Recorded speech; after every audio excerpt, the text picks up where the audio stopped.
مگر ذکری نامی ایک مذہب ہے وہاں پر وہ امام زمانہ کو مانتے ہیں، پنجتن کو مانتے ہیں اور امام زمانہ کو مانتے ہیں، اور اس کی ایک عجیب تفصیل ہے کہ وہ کیوں امام زمانہ کو مانتے ہیں۔ میں آپ سے عرض کروں، کراچی سے لے کے آپ پورے عراق تک آپ چلے جائیں اور قدیم زمان، ابھی بھی بلوچستان میں پانی نہیں ہے، اس زمانے میں کہاں پانی تھا جب اولاد فاطمہ چلی ہے، اور کس طرح سے چلی ہے۔ لاہور میں جن بی بی پاک دامن کے نام سے جو قبر مقدس آپ دیکھتے ہیں، یہ پنجاب تک، یہ سندھ تک، یہ ہندوستان تک اولاد فاطمہ کس طرح سے آئے ہیں، کون سی سواری سے آئے ہیں، چھپ چھپ کے جو اولاد فاطمہ چلی ہے۔ ایک عجیب تاریخ ہے، ایک عجیب ظلم و ستم ہے۔ اندرون بلوچستان سے جائیے، صحراؤں کو کراس کرتے ہوئے ہر 3 میل 10 میل پر اولاد فاطمہ کی کوئی نہ کوئی قبر مل جائے گی۔ یہ پورا صحرا قبور سے بھرا ہوا۔ تو جب امام صادق السلام علیہ کو مشورہ دیا مولا قیام کیجئے، تو حضرت نے فرمایا ہم بہتر جانتے ہیں ہمیں قیام کب کرنا چاہیے۔ مولا 1,00,000 تلواریں آپ کی حمایت کے لیے حاضر ہیں۔ حضرت نے فرمایا تم ان میں سے ہو؟ کہاں؟ یہ تنور روشن ہے، مجھے اور گفتگو کر، یہ تنور روشن ہے، کود جاؤ۔ ڈھکنا کھولا حضرت نے اور آگ شعلے بلند ہو رہے ہیں۔ یہ قریب آئے، دیکھا شعلے، مولا نے ہم میں یہ ہمت نہیں۔ اب دیکھیے وہ عراقی ہے، ابو ہارون مغفور، دونوں آنکھوں کی بینائی سے محروم ہے، ہاتھ میں عصا لیے ہوئے ہلاتا ہوا چلا ہے۔ حضرت کے دروازے پر پہنچا تو حضرت نے فرمایا ابو ہارون کہا ہاں مولا، تنور میں کود جاؤ۔ بینائی سے محروم ہے، اس نے یہ نہیں پوچھا تنور کہاں ہے۔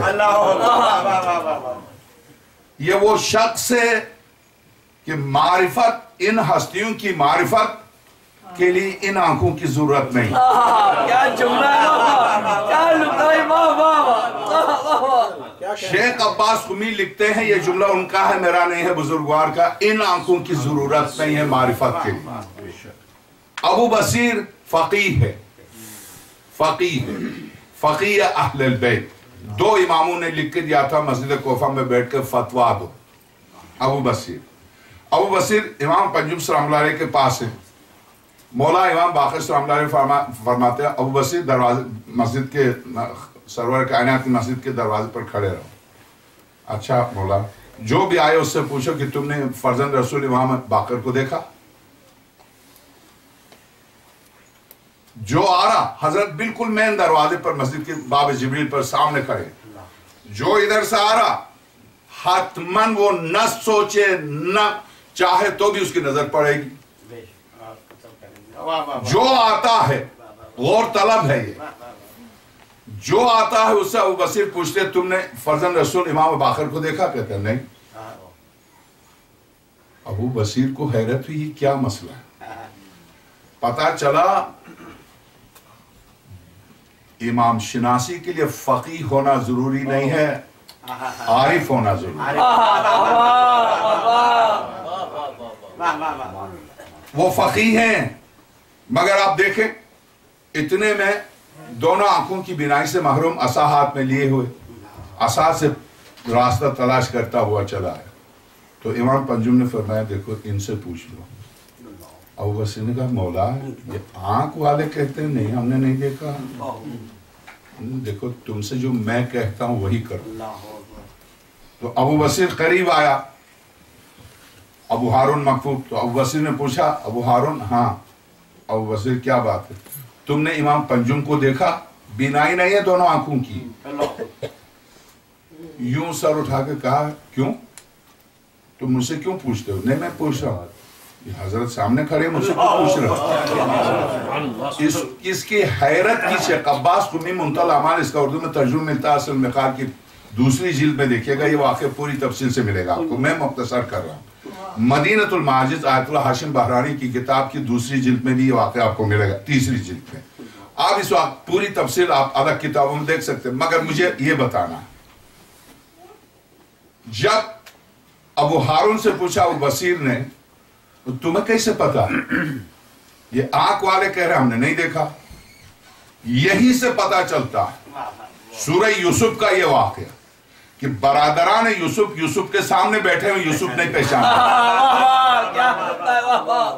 جب یوسف جیسے کو نہ پہچانے وہ بھی ایک باپ کی گود میں پلنے والے, جو یوسف کا امام ہے اس کی شناسائی بہت مشکل ہے, جو یوسف کا بھی امام ہے اس کی شناسائی بہت مشکل ہے. معرفت اسی لیے میرے آپ کے امام جب حضرت کا ظہور ہوگا تو آپ کو پتا یہاں پر مہدی موعود میں تمام حضرت سے متعلق تمام کتابوں میں تقریباً 4,000 اس وقت مارکیٹ میں کتاب ملتے ہیں 4,600 1,000 کتابوں میں یہ روایت قدر مشترک ہے کیا کہ جب حضرت کا ظہور ہوگا تو لوگ کہیں گے اوہ ان کو تو ہم نے دیکھا تھا, ان کو تو ہم نے دیکھا تھا, ہے میرے آپ کے درمیان ہم نہیں پہچانتے, میں آپ دیکھتے ہیں مگر ہم پہچانتے نہیں ہیں, ہم نہیں پہچانتے. ہاں جس دن میری آپ کی اور میری آنکھوں سے پردہ ہٹ جائے گا تو ولایت کھل کے سامنے آ جائے گی, اس وقت ہم امامت سے آشنا ہوں گے. جو عرفاء ہیں وہ آج بھی اپنی آنکھوں سے حضرت کو دیکھتے ہیں, جو غیر عارف ہیں خواہ فقیہ ہوں وہ نہیں دیکھتے, وہ نہیں دیکھ پاتے. یہاں پر عرفان کی ضرورت ہے, یہاں پر معرفت. آپ نے دیکھا دونوں آنکھوں کی بینائی سے محروم جب ابو بصیر کہتا تم نے کیسے پہچانا, کہا ابو بصیر کیا تم یہ سمجھتے ہو کہ ان ہستیوں کو تم نے ان آنکھوں سے پہچانا, اس کا تم نے نہیں پہچانا. یہ ابو ہارون محفوظ کا جملہ محفوظ کیجئے اپنے ذہن میں, ابو بصیر یہ نور الہی ہے جس کا تعلق قلب مومن سے ہے. سبحان اللہ, یہ نور براہ راست قلب پر چمکتا ہے. اگر تو اپنے قلب کو صاف کر دے تو ہزاروں پردوں کے پیچھے سے بھی نور خدا پر کوئی پردہ نہیں ہوتا. تو میرے سامنے ہے نور خدا, یہی ابو ہارون مخفوف ہے. جب یہ اصفہانی کہتے مولانا امام صادق صلی اللہ علیہ سے آپ ظہور کیجئے, آپ اٹھیے قیام کیجئے, ہم ساتھ دیں گے, تو حضرت فرماتے تنور میں کود جاؤ. نہیں کودتے مولا, ہم میں ہمت نہیں ہے, بس میرے عزیز جس نے موضوع دیا آپ اسی سے سمجھ لیجئے کہ میری آپ کی ذمہ داری کیا ہے. سب سے پہلی ذمہ داری معرفت امام, معرفت امام. دوسری ذمہ داری معرفت کے بعد اپنے عقیدے پر ڈٹ جانا. ان الذین قالوا ربنا اللہ ثم استقاموا, وہ لوگ جو اللہ کو رب کہتے ہیں وہ ہر رب کہنے والے کو میں نہیں مانتا خدا, میں صرف اس کو مانتا ہوں ثم استقاموا, جو اس بات پر ڈٹ جائیں. ڈٹنا کسے کہتے ہیں؟ یہ آیت کس کی شان؟ حامیم فصلت کی آیت ہے جو مکی صورتوں میں سے آیت نمبر 30. یہ آیت کس کی شان ہے؟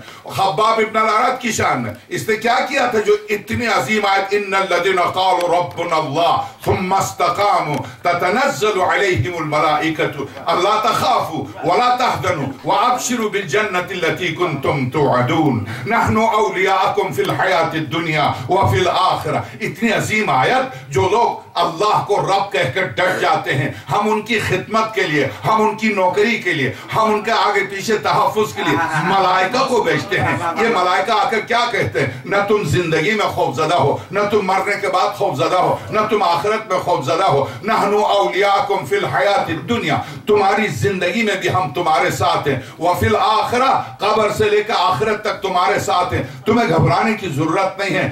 جہاں پرخطر منزل ہوگی تم پیچھے ہوگے, ہم آگے ہوں گے, تمہیں گھبرانے کی ضرورت نہیں. اس نے کیا کیا تھا جو اتنی عظیم آیت آئی؟ اس نے یہ مولا کائنات, اسی لیے ان کی فضیلت میں پورا ایک تفصیلی خطبہ دیتے ہیں. کیا کہنے, یہاں سے شروع ہوتا ہے, کیا کہنے خباب کے اسلام کے, اور کیسا اسلام کہ اس نے صرف کلمہ پڑھا تھا لا الہ الا اللہ. اس وقت یہ کلمہ بہت بھاری تھا. اس کلمے کی سزا یہ تھی کہ یا تو گھسیٹا جاتا, یا تو درخت سے باندھ کے تیر اندازی کی جاتی, یا اسے آگ میں ڈال کے جلا دیا جاتا, یا اس کے گھر کو جلا دیا جاتا. یہ خباب ابن الارت لوہار تھا. آئے مشرکین جب اس نے اسلام قبول کیا, اس کا لباس اتار کے, اسی کے کوئلے کی دکان کے کوئلوں کو دہکا کے, اس کا لباس اتار کے بارہنہ خباب کو جلتے ہوئے انگاروں کے اوپر لٹایا, کہا لا الہ الا اللہ کو چھوڑ دے تو ہم چھوڑ دیں گے. کہا نہیں, لا الہ الا اللہ کوئی رشوت کی بنا پر یا کسی لالچ کی بنا پر میں نے نہیں کہا. میری عقل میں تسلیم کیا ہے, میں نہیں چھوڑ سکتا. میرے خون میں یہ کلمہ داخل ہو چکا ہے, اب میں نہیں چھوڑ سکتا. جلا دو مجھے, جلا دو. اور جلتے ہوئے انگاروں پر لیٹا ہوا خباب کی زبان پر لا الہ الا اللہ تھا, جو سینے پر سوار تھے. تپش کی وجہ سے ہٹے. جب خباب اٹھا تو اس کی پشت سے گوشت کی بوٹیاں گر رہی تھی, مگر آئے تھے فرشتے نرس بن کر نرسنگ کا کام کر رہے تھے. خباب تجھے پریشان ہونے کی ضرورت نہیں ہے, ابھی ہم, ہاں خباب تھے, خباب تھے, یہ یاد رکھیے خباب تھے. لا الہ الا اللہ کہا, لا الہ الا اللہ کہا. آنکھ پر لیٹے, جلی ہوئی بوٹیوں کو جوڑا, فرشتوں نے مرہم پٹی کی. واقعاً خباب ابن الارت کا امام اور کائنات کا امام, جسے پکار کر آپ جب قمر کا ماتم کرتے ہیں, آپ جب زنجیریں مارتے ہیں, گوشت کا ٹکڑا گرتا ہے, تو کون ہے جو آپ کے ان جڑے ہوئے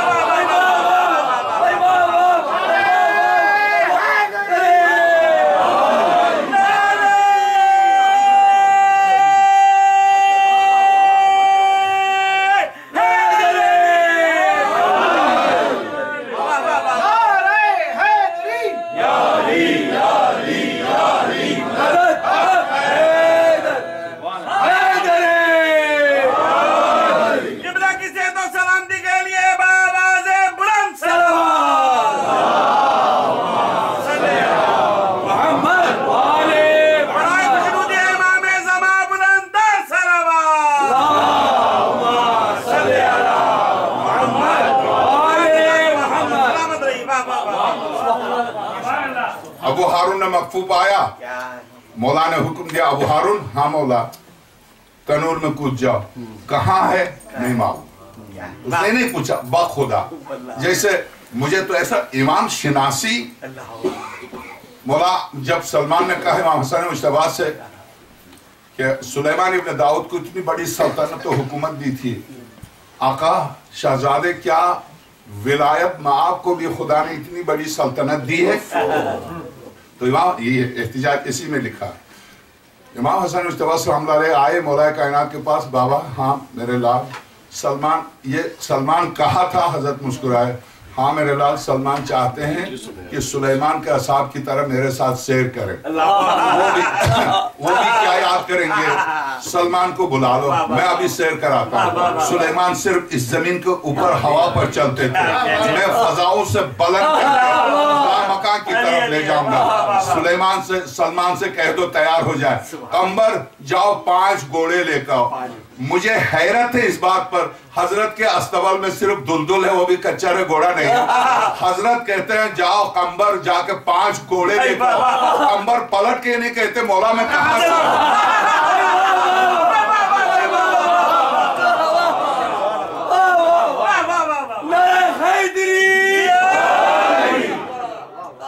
پلٹ کے یہ نہیں کہتے میں کہاں سے لاؤں. اسے پتا ہے جس زبان سے جملہ نکلا وہ اس زبان سے نہیں, یہ زبان علی کی ہے, علی اعلیٰ کی ہے, اس کی زبان ہے جو بول رہی ہے. استبل سے 5 گھوڑے لے کر قمبر کہتا وہ گھوڑے میں نے کبھی دیکھے تھے نہ سنے تھے, لے کر آئے.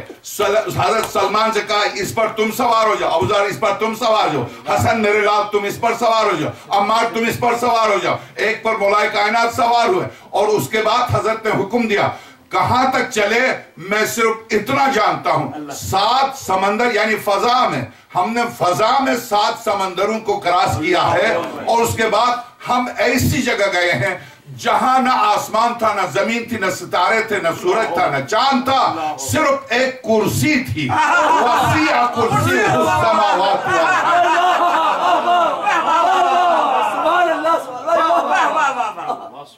میں نے کہا مولا یہاں کون آتا ہے, کس کی کرسی ہے جو پورا آسمانوں کو زمین کو گھیرے ہوئے. سلمان تو نے چاہا تھا کہ سلیمان کی حکومت بھی دیکھے, میری حکومت بھی دیکھے. سلیمان ابن داؤد کی کرسی لکڑی کی تھی, میری کرسی یہ ہے جس نے آسمانوں اور زمین کو گھیرا.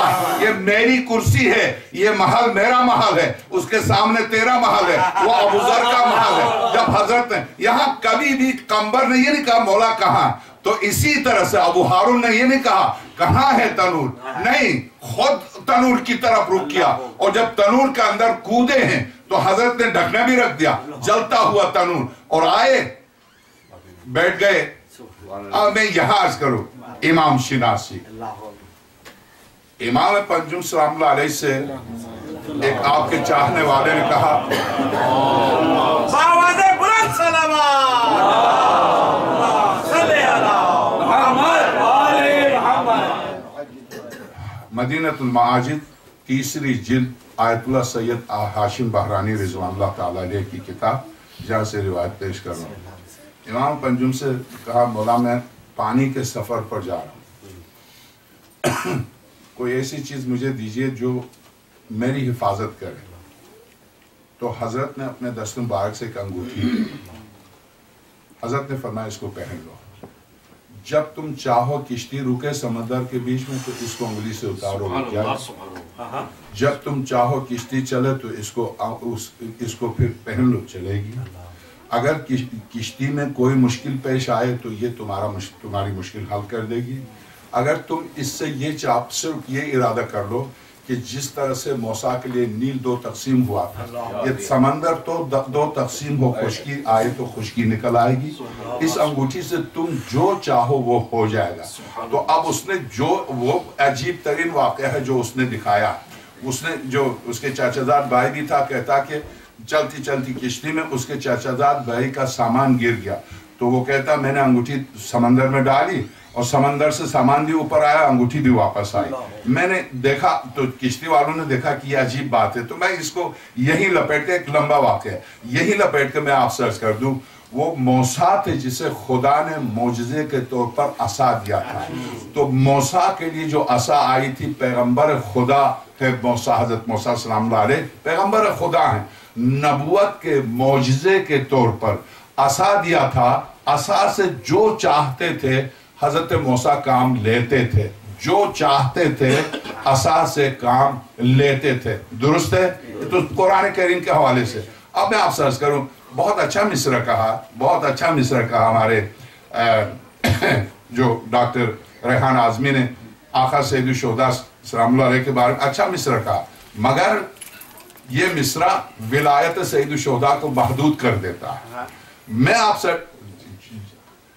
جس جگہ بنتے ہیں اور وہ کارخانہ میرے حسین کا ہے، یہ آپ کے ذہن میں، جس جگہ بنتے ہیں اور وہ کارخانہ میرے حسین کا ہے، یقین جانیے خدا کی قسم، اس انگوٹھی کے واقعے کے بعد میں کہتا ہوں، جس جگہ بنتے ہیں موسیٰ وہ کارخانہ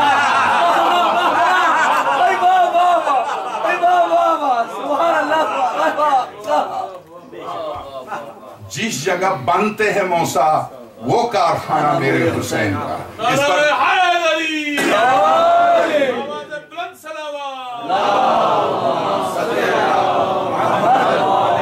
حضرت نے پوچھا ان سے، تو انہوں نے کہا مولا وہ جل گیا ہوگا، تو حضرت نے فرمایا کہ آپ تم یہ سمجھتے کہ ہم اپنے شیعوں کو جلاتے ہیں؟ تمہاری یہی معرفت ہے؟ سب سے پہلی ذمہ داری امام کی معرفت، امام نور جلال و جمال الہی، امام علم الہی، امام قدرت الہی، امام خلیفت اللہ، امام ولی اللہ، امام دست اللہ، امام ید اللہ، عین اللہ، نفس اللہ، امام کائنات میں تصرف کا حق اس لیے رکھتا ہے کہ خدا ہاتھ نہیں رکھتا، ہاتھ دے کے حجت کو بھیجا، خدا آنکھیں نہیں رکھتا، آنکھیں دے کے حجت کو بھیجا، خدا چہرہ نہیں رکھتا، چہرہ دے کے حجت کو بھیجا، خدائی چہرہ، خدائی آنکھ، خدائی ہاتھ کے مجموعے کا نام حجت اللہ ہے، حجت اللہ ہے۔ پہلی منزل معرفت کی منزل، معرفت کے بعد ماں کے جیسے زرار مولا کائنات کا ایسا مخلص تھا جیسے قمبر، ازبق ابن نباتہ، ترمہ ابن عدی، ساسہ ابن سوحان، حجر ابن عدی جن کی قبر شام میں، کمیل ابن زیاد، ان مخلصین میں ایک نام آتا ہے زرار۔ جنگ صفین میں اس کے 2 جوان بیٹے مولا کائنات کی حمایت میں شہید ہوئے تھے، یہ خود بھی تیروں سے زخمی ہوا تھا، بعد میں ٹھیک ہوا،